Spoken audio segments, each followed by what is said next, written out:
এক বছর আগে আমি আমার স্ত্রীকে ভয় দেখাবার জন্য 2 তালাক দিয়েছিলাম। এই থেকে কি আমার তালাক হয়ে গেছে? 2 তালাক না 1 তালাক দিয়েছিলাম জানি না, যাই হোক 1 বা 2 বুটেই বোঝা যাচ্ছে। যেটাই হোক না কেন, ভয় দেখানোর জন্য তালাক দিলে তালাক হয়ে যাবে। তালাক এমন একটা জিনিস, এটা আমি তালাক দেওয়ার নিয়তে বলি নাই, তাকে ভয় দেখাইতে বলছি। এটা বললে তালাক অকার্যকর থাকবে না, তালাক ঠিকই কার্যকর হয়ে যাবে। নবীজি সাল্লাল্লাহু আলাইহি সাল্লাম বলেছেন, সালাতুন জিদ্দুহুন্না জিদ্দুন ওয়া হাজলুহুন্না জিদ্দুন। 3টা বিষয় এমন আছে যেগুলো সত্যি সত্যি করলে যা হবে, রসিকতা করে দুষ্টমি করে অথবা অন্য কোনো উদ্দেশ্যে বললেও সেটা হয়ে যাবে। এর মধ্যে একটা হলো বিবাহ, আরেকটা হলো তালাক। এই যে বিবাহ তালাক এগুলো কিন্তু দুষ্টামি করে বললেও হয়ে যাবে, আবার সত্যি সত্যি বললেও হয়ে যাবে। এখন আপনি ভয় দেখানোর জন্য যদি বলেন যে তোমাকে তালাক দিলাম, তাহলে তালাক হয়ে যাবে। ভয় দেখানোর জন্য আর জিনিস খুঁজে পান না, তালাক দিবেন। ভয় দেখানোর জন্য আর বহুত জিনিস আছে। আপনি ভয় দেখানোর জন্য একজনের বুকে ছুরি মেরে দিছেন, বুকে ছুরি মেরে দিছেন কেন? ভয় দেখানোর জন্য। কি বলেন? লোকটা মরে যাবে না বেঁচে থাকবে? যদি বলেন যে না, আমি তো মারার জন্য মারি নাই, ভয় দেখানোর জন্য মারছিলাম, এ কথা বললে কি লোকটা বেঁচে যাবে? তালাকটা এরকম। অনেকে তালাক সম্পর্কে জানেন না, এই জন্য আমি অনুরোধ করি যারা বিয়ে শাদী করেন নাই, বিয়ের আগে তালাক সম্পর্কে ভালো করে জেনে নেন। তালাক সম্পর্কে যদি না জানেন, কখন কি সর্বনাশ করে ফেলবেন নিজেরটা নিজে টের পাবেন না।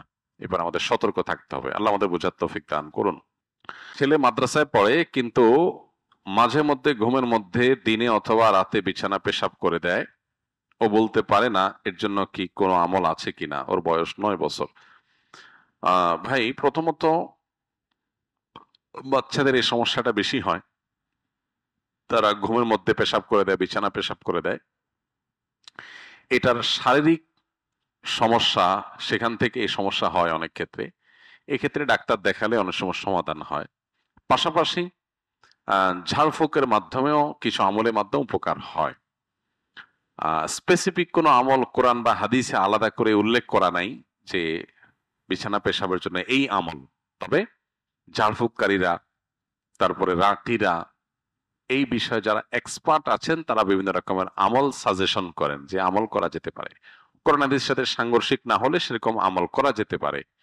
কিন্তু এর পাশাপাশি বিছানায় পেশাব করার বিষয়টা, এইটা অনেক ক্ষেত্রেই ডাক্তারি ট্রিটমেন্টের মাধ্যমে ভালো হয়। বেশিরভাগ ক্ষেত্রেই এটা হয়ে থাকে শারীরিক সমস্যার কারণে। বিধায় এটার জন্য যদি প্রপার ট্রিটমেন্ট করা হয়, ডাক্তারের কাছে যাওয়া হয়, আশা করা যায় ইনশাআল্লাহ এটার সমাধান হবে।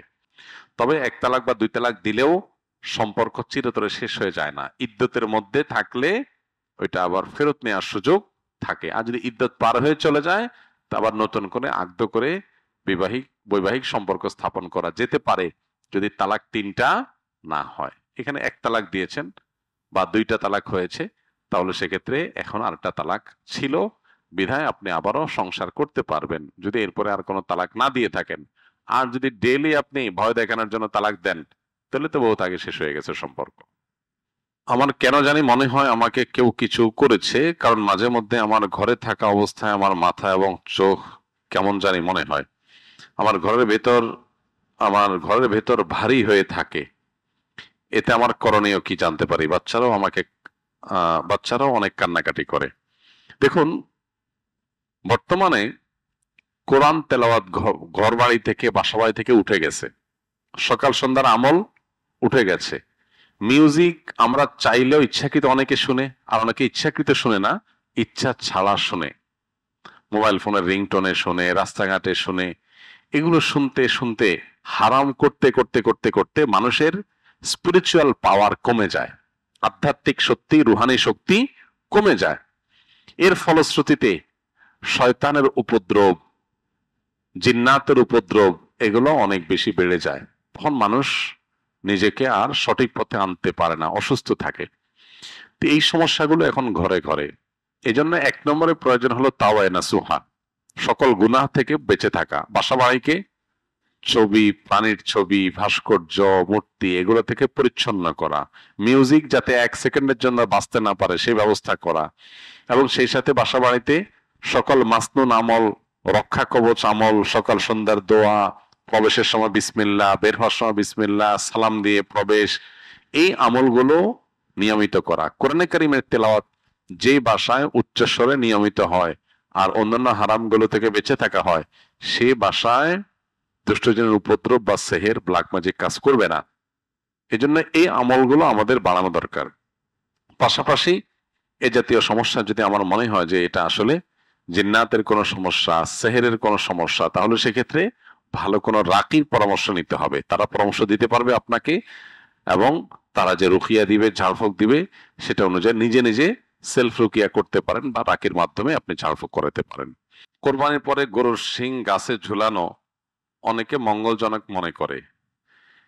এটা কি কুসংস্কার নাকি এর কোনো বাস্তবতা আছে? হ্যাঁ, এই জিনিসটা আমাদের দেশে অনেক জায়গায় দেখা যায়। কোরবানির গরু জবাই করার পর শিংটা গাছে ঝুলায় রাখে, অনেকে ঘরের সামনে নিয়ে ঝুলায়। তো এটা শুধু কুসংস্কার না, এটা শিরিকপূর্ণ একটা কাজ। এটা করা উচিত না। গরুর শিংয়ের কোনো ফজিলত নাই, আর যদি ফজিলত থাকে ওটা খাওয়ার ফজিলত থাকতে পারে। যদি খাওয়ার জিনিস হয় তাহলে তো খাওয়া যায় না, তাহলে আর কোনো ফজিলত নাই। এই জন্য গরুর শিং ঝুলাইলে কোনো লাভ হবে এরকম মনে করলে এটা ইমান বিধ্বংসী বিশ্বাস এবং আকীদা। গরুর শিংয়ের কোনো শক্তি, ক্ষমতা কিছুই নেই, এবং কোরআন হাদিসে কোথাও এর কোনো আলাদা ফজিলত উল্লেখ করে নাই। যারা গরুকে পূজা করে তাদের কাছে এটার কোনো বিশেষ গুরুত্ব থাকলে থাকতে পারে, কিন্তু মুসলমানের কাছে এটার বিশেষ কোনো গুরুত্ব নাই। অতএব ধানের খেতে, কোনো ফলের গাছে কিংবা ঘরের সামনে এই শিং ঝুলায় থাকলে আপনি যদি মনে করেন যে জিনভূত আসবে না, যদি মনে করেন, তো এটা ভুল হবে। জিনভূত আরো বেশি আসার সম্ভাবনা আছে। কারণ আপনি যেখানে শিরকপূর্ণ কাজ করবেন সেটা শয়তানের আখড়া হবে, সেই অর্থে বলা। তো এই জন্য এই ধরনের কুসংস্কার থেকে আমাদের বেঁচে থাকতে হবে। কোরবানিকে কেন্দ্র করে আরেকটা কুসংস্কার এখনো কোনো এলাকায় আছে, গ্রামাঞ্চলে বিশেষ করে। কোরবানির পশুর যে প্রবাহমান রক্ত, ওইটা অনেকে বাটিতে নেয়, একদম গরম গরম রক্ত বাচ্চাদেরকে খাওয়ায়, মনে করে যেটা খাওয়াই দিলে রোগ ভালাই হয়ে যাবে, বিপদ আপদ আর আসবে না। একে তো জিনিসটা নোংরা, এটা মানুষের স্বাস্থ্যের জন্য ভয়ঙ্কর ক্ষতিকর। উপকার তো হবেই না, আরো 12টা বাজবে।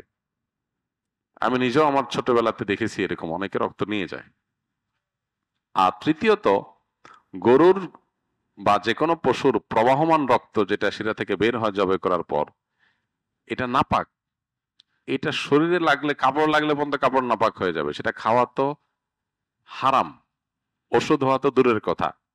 তো এখনো এই সমস্ত অজ্ঞানতা, এই সমস্ত কুসংস্কার, এই সমস্ত মূর্খতা আমাদের সমাজে অনেক এলাকা আছে। আল্লাহ তাআলা আমাদেরকে এগুলো থেকে বেঁচে থাকার তৌফিক দান করুন।